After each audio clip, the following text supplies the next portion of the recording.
Hey guys, it's Matt. This is part of the Reality Gives Itself Away series. I will come and I'll go from this video. There's a list of things that I wanted to talk to you about. I'll probably play a few clips, come back. If you're driving, you won't need to see anything. You'll be able to follow along. The sweatshirt says, "Be the glitch you want to see in the Matrix." And it's a little bit blurry. And somebody sent this to me, and I thank them for that. Let me show you the first thing, the first clip, and then I'll come back and talk about it. A reality that everything always moves in one direction gives itself away is not very real. Pendulums in a real world swing in both directions. Things ebb and flow. Regarding Notnilk and what we study and notice, things always move in one direction. I mean, it never comes back the other way. I don't know why we're the only group that notices this, but it just gives itself away over and over again, and we haven't really done a video dedicated to this for a while. This case of deja vu is brought to you by Warner Brothers and their copyright claim on our original video. Thank you. The scene begins with the Oracle waiting for someone in her kitchen. That was the YouTube channel many of you may be familiar with called Matrix Explained. I don't know how many hundreds and hundreds of videos they've done, mostly promoting the Matrix, talking about different scenarios and ideas. Nobody's done more to support the Matrix and to support the Wachowskis and Warner Brothers than this YouTube channel. Yet it started about a month and a half ago with them saying we've gotten these copyright claims because they used segments, 10 seconds, 15-second clips of the movie. I don't think they've used more than a 10 or 15-second clip. And because of the copyright claim, the video had to be removed or it became blocked worldwide. You know, I've had that happen to me many, many times. But again, this is the Reality Gives Itself Away series. Nothing works as you would expect it to. Everything moves in one direction. It just gets worse and worse. Common sense never creeps back into the picture. So you have a YouTube channel that basically, you could argue, is done more for the Matrix franchise than Warner Brothers itself, going back the 3 years prior to the Matrix number 4, whatever it was called. I mean, I thought this channel for years. I thought, well, they must be working for Warner Brothers. It's just endless Matrix scenarios, endless ways to get interested again in the franchise. I don't. It seems legitimate. I mean, they've all their videos are being removed, and they have to go back and they're making videos about similar themes, but using a lot of still frames. And the clips are very condensed, just 3 to 5 seconds whenever they use a clip. I mean, again, it's just crazy. Warner Brothers, the Wachowskis, Lana, whoever their brothers and sisters are, they should have sent them a check for, like, in the mail for $200,000, saying thank you for coming out of the blue and doing wonders for us. It just, nothing makes sense anymore. And I'm going to pause this, and I'll come back. I don't know, in the next segment or in a few segments from now. I want to talk about how copyright is a gigantic control mechanism. It's a 1984 tool of Big Brother, of Notnilk.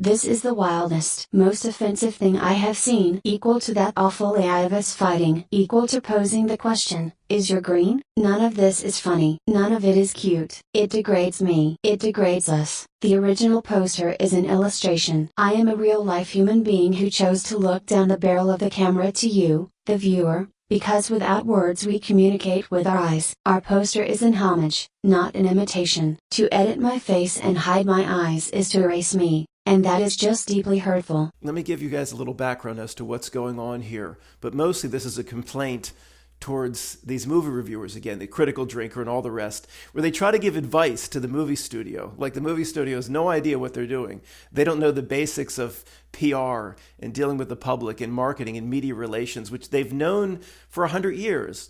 But the critical drinker, again, gives advice. Well, Matt, come on, these people are working for the man. No, they're not.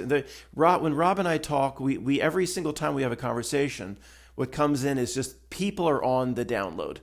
And he sees it when he goes to the grocery store. It's not just Hollywood and politicians and presidents and assistant ski instructors. Everybody is on the download.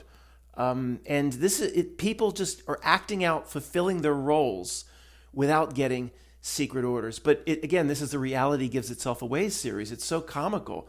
Whether it be the critical drinker, nerdrotic, comes along, and this is, I need to really pause and tell you what the issue is here. But they'll try to give advice, and you're just like, so this is the advice given to first year students in film and media relations at their first year at Southern Cal, but Disney doesn't know this, and Warner Brothers doesn't know this. Whoever's producing Wicked doesn't know this. It's no more than the reality. We're never going to get to the bottom of it. It's the Reality Gives Itself Away series and a false world, which is the greatest news of all time to us. So the issue here is whatever this movie coming out called Wicked, I'm sure it's another way to destroy basically the biggest truth movie of all time, the greatest and most significant truth movie of all time, The Wizard of Oz. It will act to destroy it, as they destroy everything, as they all do. And the poster, the famous poster from the Broadway show for Wicked, was the good witch whispering into the ear of the Wicked Witch, and her eyes are covered. And it's a very creative Broadway poster that attracted a lot of attention over many years. So the movie poster is similar, but the actress, who plays the Wicked Witch of the West, is just staring into the camera. So somebody came along, a fan came along, and inserted or did with an AI tool, what should have been done, a mimic or a recreation of the original Broadway poster. Of course, the actress who plays the Wicked Witch finds it offensive, and all this hype and all this controversy, which is all not milk. Again, when Rob and I talk, let me back up. The first grade truther would say, of course, the actress that is playing the Wicked Witch of the West is getting secret instructions from the Men in Black to act out and pretend she's upset. And Rob and I don't believe that anymore. And I don't. For years I've been saying 99% aren't in on it. They're acting out a download. They're more this reality, the dark part of reality called not milk. Its biggest advantage or weapon in the last 50 years has to get people to act out what it wants without the people knowing they're acting anything out, and the people that are doing it believing they're making the decisions themselves. Sure, it's download / mind control, whatever. So the actress, again, the first grade truther yells out, she knows exactly what she's doing. She was told to do this. No. 99 plus do exactly what the not milk wants in creating this controversy where they're believing in what they're saying. That is the evil genius of it. That's what's so fascinating in it. Again, let's not stray too much. I just wanted to give you a background as to where this could anybody have guessed that there would be controversy coming regarding this new Wizard of Oz? It plays its same scripts over and over. It was when Kobe Bryant tragically died in the helicopter crash, and I had to pause this YouTube channel for several days because of it. I was really shook up. See, we came out at that time and said, do you think there will ever be a big news story ever presented anywhere in the world that wasn't littered with controversy, wasn't littered with conspiracy? And most of us came to the conclusion, this is going back to 2018 or 2019, that there will never be a big news story that just won't be layered in possible controversy, conspiracy, another way to see it, where we interpret it different than way your friend or family would interpret it. No real world could keep doing that. No real reality could keep doing that, pulling that off as the first grade truther thinks they could. So it just, we have the same flow every time. Everything moves in the same direction over and over again, the same types of controversies. And, it's a download. Look at this. Oh, no. All the major ghouls of this world, or at least a good percentage of them, in the same room. This was brought to my attention. Comedian Jim Gaffigan takes aim at Donald Trump and Kamala Harris at the annual Al Smith dinner. It's Ghoul Central. Some sort of Roast? I mean, I guess we've seen this before. We'll look at the website in just a moment. There's Donald Trump off to the right with Melania, his handler there from the Vatican. Who's that? Oh my! Of course, sitting right next to Chuck Schumer. And obviously, when they do things like this, that one team, everybody on the same side, really comes out. But you'd have to be one of those people to believe that. This certainly goes along with the reality gives itself away presentation, but let's have a little pre-discussion, especially if anybody's new. See, reality tells the masses that the people on the stage here, these are the winners. These are the winners in life. Your goal is to be up there, or at least to hang out with them after the fact, to hobnob with them. See, if you're on that stage, or your son or daughter someday is on that podium or sitting with these great people dining, then they're winners in life. And the truth of this world is just the opposite. If you are the farthest thing in the world from being on that stage or having dinner with these people, I'm sure there's all sorts of plates and dinner, what is it, $10,000 a plate probably to get in, and they just unwrap like a quarter pounder with cheese or something. It's $10,000. If you're the farthest thing from this, like you're at the total other side of the country, this is New York City, I guess, you're in a homeless shelter in Mesa, Arizona, and you're just eating a can of beans or something, you're the farthest thing in the world from this. Basically, per the rule of opposites, then you're a winner. I'm not even joking. The last thing you want to be is anything associated with this. Now, I don't have to tell you guys that, but the people around us, if you asked them, they would say, yeah, I'd like to be up there. I'd like to be able to afford a plate where they unwrap their Wendy's biggie bag. I mean, this is an absolute joke, and the people lap it up. Matt, personal question. If you had to pick the biggest ghoul in the room, the lowest creature, who would you pick? To me, it's almost always Chuck Schumer. I'm not saying he is. It just doesn't. Whatever that entity is, whatever that thing is that crawled out from under a rock or came from the ninth plane of hell, it just doesn't sit right with me. I don't know what that entity is. Personally, that's just me. I would almost always have to pick Chuck Schumer. Well, what if there was like a guest speaker here, Matt? It's like, we'd like to introduce somebody that you didn't think would be speaking. We welcome Lucifer. Satan, come on up here. Satan himself walked up to the podium, and the Gaffigan or whatever, he was telling jokes. He said, Satan, you're going to have to wait. I'm telling jokes. I'm from SNL here. Who you think you are? If Satan came up, would you still pick Chuck Schumer? Probably not, but it would be close. It would be close. I'd have to think about that. The guy on the bottom left, Bill reminded me, is Jim Rogers, the famous stock and bond guy. And Bill knows or has met Jim Rogers. Bill used to, let's just say, intermix with a lot of the various components of Not Milk 30 years ago. If we were around a campfire and Bill was telling stories, I mean, you wouldn't sleep that night. He's got, what Bill has seen in terms of being in the heart of Not Milk, he's gotten a little too close to it, and I'm glad he got out just in time. Well, he got out years ago, but you know what I'm saying.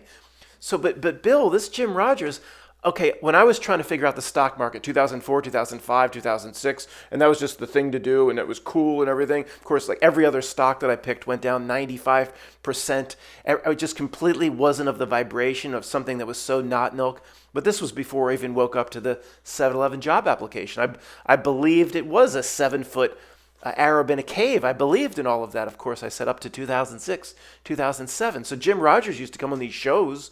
I don't know if Fast Money and that ridiculous CNBC nonsense was around then, and Jim Cramer and his Booyah, who's still around in his stalled century. But he looks the way he looked, Bill. He looks the way he looked 15 years ago. So we know if you're up on that stage and there's something wrong with you. So could the Jim Rogers here be the current iteration of the new portrait of Dorian Gray? And it's portrait of Dorian Gray. It's 100% an anchor effect Mandela for me. The picture of Dorian Gray really doesn't even make any sense. It's not a picture. And they didn't have too many pictures when Oscar Wilde was growing up in Ireland. There was the potato famine. They didn't have potatoes, let alone pictures. A painting, it would have been a portrait. It's 100% an anchor effect Mandela effect for me, for those that are triggered. So I'm just saying, Jim Rogers looks the same to me. Could there be a portrait, not a picture, hanging in his 20-room mansion, that's the one that's aging. The portrait is aging, like that horrible movie with Demi Moore, where the old Demi Moore ages and the younger Demi Moore gets the new modeling jobs. I think that might be what's going on here with Jim Rogers, but I'm just throwing it out. Matt, who's the guy on the right? Well, it's Kronos. It's Saturn himself, Kronos. Who'd you think it was? This here, we'll look at him in a moment. The foundation that sponsors the annual dinner or the political roast is Governor Alfred Emanuel Smith, the great man who was once governor of New York. What does the term say? 1921 through 1929, just before the Depression. Good job, Governor Smith. We'll get back to you in just a moment. You quit. Sit down, Governor Smith. Stop rolling around in your grave. We'll get to you in just a second. This is what we're doing here is the greatest example of all time as to how this channel continues to exist. There's just a few things I wanted to talk about, a few things that bug me. The critical drinker, again, trying to give advice to the movie studios. Whatever it may be, that I'll latch onto it and a theme, and then the Not Milk just delivers endless things to talk about. Jeff, our researcher in the past, will tell you one thing just leads right to the next, right to the next. It's endless. It's fascinating. And most importantly, for most of my videos recently, it's darn funny. Guys, look at this, and I promise I didn't read ahead, but remember what I said a moment ago about the Not Milk doing something to, say, get our attention or my attention, and I make a video and then it endlessly delivers more links and more breadcrumbs, which is a symptom of a false reality? Well, here it is again. I promise you I didn't know what was coming. Reading the about, Alfred E. Smith, the 45th and 47th governor to serve New York. Oh, no. Donald Trump was the 45th president, Biden in between 46, trying to become the 47th. This guy was the 45th governor and the 47th. So the circumstances are like paralleling or mirroring between Trump and this guy, Governor Alfred E. Emanuel Smith. And I go back up and look at the terms. January 1, 1919, there's the 19, or basically the 9 and the you-know-what. He was the 45th governor. 4, 5, 6, 7, 8, 9, and the 47th, 7, 8, 9, 10, 11. So just like we've looked at with Trump, 45, 47, there's the 9 and the you-know-what. First term, 1919. Jeff would be like, well, I'm not surprised, Matt. Matt, don't act surprised. Well, I act surprised because it's amazing every time it happens, and there's some new people here. But am I really surprised? No. It's what this asshole, Not Milk, ass crack reality does. Okay, guys, this is the Alfred E. Smith Memorial Foundation website that sponsors the dinner. What just happened was the 79th annual dinner. Took place at the New York City Midtown Hilton, October 17th, just a few days ago. And it says here that will insult your intelligence. It is an honor to announce that we surpassed our goal, raising $8.9 million. Thank you, and you poor devils, for your support. So let me get this straight. The power players of Not Milk itself, through all this hoopla and the big gala and the event, raised $8.9 million. That's the best they could do. When most of the people that were sitting at the different levels, sitting, say, next to Kronos or behind Chuck Schumer or just to the right of Jim Rogers, most of those people had more than $8.9 million shoved in their front pockets during the event. I mean, you want to insult our intelligence any further? The Alfred E. Smith Memorial Foundation? Okay, maybe the 8.9, that's what they took in from the lower level minions, and maybe even some proletariat were fooled enough to pay the $5,000 or $10,000 a plate to get into that stinky event. The people at the different levels have this amount of money in the seat cushions back home, and the whole event didn't raise $9 million when just one of them, okay, I guess I'm repeating myself. One of them could have just turned their pockets inside out and 10 or 12 million would have spilled out. So can we use this? What a joke. I'm sure this whole foundation writes itself off as a charity and they get the tax write-off from, oh, come on. I mean, we struggle between wanting to laugh and wanting to cry and wanting to be very angry. Watch the dinner. Well, we did watch part of it, and it disgusted me. Since its first dinner in 1946, the Alfred E. Smith Memorial Foundation dinner has raised millions of dollars, like we just saw, for New York's most vulnerable women and children. Oh, sure. How many made it to the people in need over the years? Maybe $50,000? $50,000 probably made it to people in need, just enough to where they can say they're a charity. Who knows what they did with the rest? They just shoved it under their own couch cushions. The dinner has featured renowned cultural, business, political figures of Knottnilk, including most major party presidential nominees during election years since 1960. Today, the dinner is a cultural landmark, a living memorial to one of New York's most beloved sons. Remembered as the first Roman Catholic presidential candidate for a major party and a four-term governor who catalyzed labor reform and Social Security legislation in America so more money could be stolen from the taxpayer. If you're long-haul trucking, that's not exactly what it says, but it's close. Here we go again with a repeating theme we see quite often from Knottnilk, the need to be remembered. That's something that entity needs that real spiritual beings like you and me don't need. Remember we looked at the grave sites and the tombs and the mausoleums, the gigantic structures with the columns they erect for themselves that said, look at me, look what I did in life. They need that for some reason. It's not just ego. It's like maybe it keeps their egregore alive until they come back into another body. For some reason that scene in Underworld, the Underworld series, remember it was Victor was the leader of the coven, and like one would be alive while the others slept, like Marcus was slept and by mistake she woke up Victor. It's like they alternate coming and going into the bodies or something, and somehow the legacy that they lay down for themselves, like, I don't know, keeps their egregore awake until they can get back, and Marcus can replace Victor in the coven, something like that. Look, I don't know. Next time I'm at the Eyes Wide Shut party, I'll try to overhear the way they do it. But there's something about this. Look at the words used, a living memorial. Because this person, whatever this person was for Knottnilk, needs to be remembered. This dinner allows maybe the energy to exist until it can try to get back into another body. And if anybody's new listening to this going, well, how am I going to be remembered? No, the dark things need this for some reason. We don't need this. We don't even want to be remembered by anybody. We don't need to be remembered. We don't have to go out of our way. Whatever they're trying to do, that's what the dark entity needs. It's not the same as you are spiritually. It shows itself not being the same over and over again for those that care to pay attention. But if you notice it like you and I do, to your family and friends, you're just one of those people. Remembered as the first Roman Catholic presidential candidate. Well, what would it matter? Just is a good person trying to help? Well, we know none of them are, but if anything were real, is it just a good person with good values? Who cares what label or what religion are placed on everything? It's like that scene in, was it Gangs of New York? We walk you going to the Steppenkin? Is it a Steppenkin or Steppenkind? We welcome our Roman Catholic friends tonight. Oh, thank you.